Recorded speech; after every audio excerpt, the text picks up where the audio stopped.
ನೀವು doctor, architect, consultant ಹಾಗೂ freelancer ಆಗಿ ವರ್ಕ್ ಮಾಡ್ತಾ ಇದ್ರೆ ಫೈನಾನ್ಷಿಯಲ್ ಇಯರ್ 25-26 ಅಲ್ಲಿ ನಿಮ್ಮ 24 ಲಕ್ಷದ ತನಕದ ಇನ್ಕಮ್ಗೆ ಯಾವುದೇ ರೀತಿ ಇನ್ಕಮ್ ಟ್ಯಾಕ್ಸ್ ಇರೋದಿಲ್ಲ.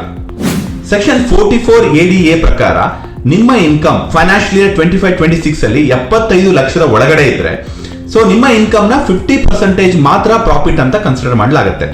ಅಂದ್ರೆ ನಿಮ್ಮ ಇನ್ಕಮ್ 24 ಲಕ್ಷ ಇದ್ರೆ ಕೇವಲ 12 ಲಕ್ಷವನ್ನ ನಾವು ಟ್ಯಾಕ್ಸೇಬಲ್ ಇನ್ಕಮ್ ಅಂತ ಕನ್ಸಿಡರ್ ಮಾಡ್ತೀವಿ. ಫೈನಾನ್ಷಿಯಲ್ ಇಯರ್ 25-26 ಅಲ್ಲಿ ಅಪ್ ಟು 12 lakh ಇನ್ಕಮ್ ಮೇಲೆ ಯಾವುದೇ ರೀತಿಯ ಟ್ಯಾಕ್ಸ್ ಇಲ್ಲ.